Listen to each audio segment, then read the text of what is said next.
Hi friends. ரெண்டாம் பாகம்னு இதை வச்சுக்குவோம். இது இன்றைய இன்றைய விவாகரத்துகளுக்கு காரணம் என்னென்னா, இப்போல்லாம் எப்படி நடக்குது அப்படின்னு கேட்டால், கல்யாணம்னு ஒன்று பண்ண உடனே தனியாக போயிடுறாங்க.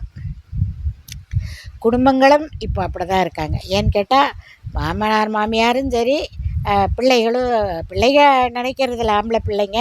ஆனால் பெண்களாக இருந்தால் அப்படி தான் நினைக்கிறாங்க.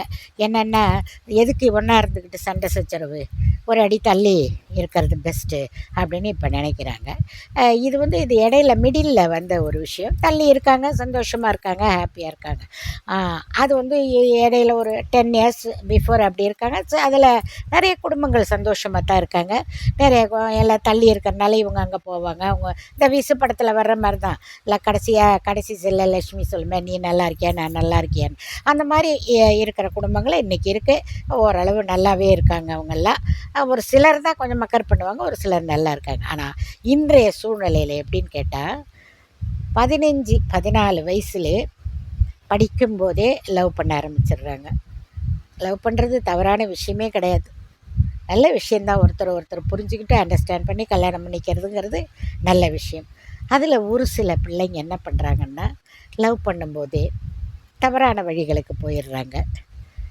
அந்த வயசு, இன்றைக்கி இருக்கிற உலகம், சினிமாவை விட வீட்டில் டிவியை விட கையில் ஃபோனு, இதையெல்லாம் எதுவுமே அவங்களுக்கு சொல்லித்தரவே வேண்டாம். எல்லாமே ஆட்டோமேட்டிக்காக அவங்க தெரிஞ்சுக்கிறாங்க.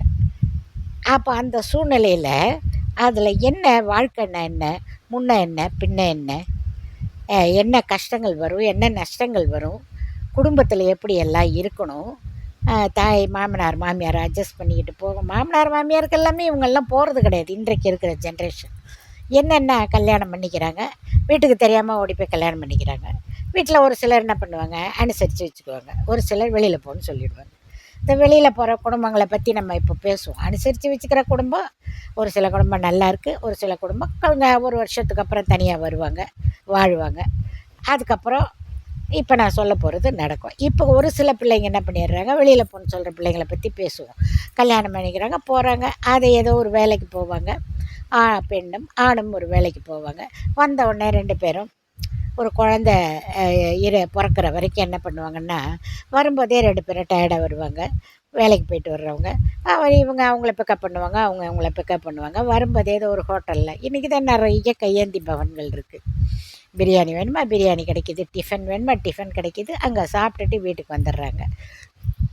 என்னதான் வீட்டுக்கு வந்தாலும் துவைக்கிறது, குளிக்கிறது, வசதி இருக்கிறவங்க ஆள் வச்சுருவாங்க, வசதி இல்லாதவங்க அவங்களே செய்வாங்க.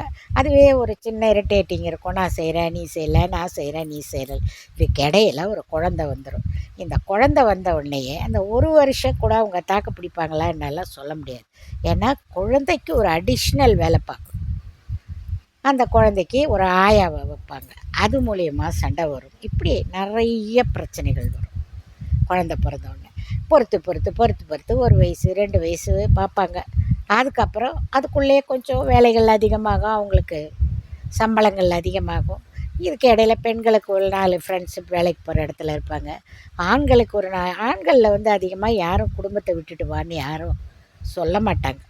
தப்பு, அந்த மாதிரிலாம் சொல்லக்கூடாது. நம்ம அனுசரித்து போடா, பொம்பளைங்க அப்படி தான் இருப்பாங்கன்னு நிறைய இடங்களில் சொல்லிக்கல. ஒரு சிலர் அப்படி இருக்கலாம், எனக்கு தெரிஞ்சு அப்படி தான். ஆனால் பெண்களுக்கு அப்படி இல்லை. நீ ஏன் சம்பாதிக்கிற, விட்டுட்டு வா, நீ தனியாக இரு, உன் பிள்ளைய நீயும், அப்படிலாம் சொல்கிறவங்கெல்லாம் இருக்காங்க. நானே பார்த்துருக்கேன் நிறைய பேரை.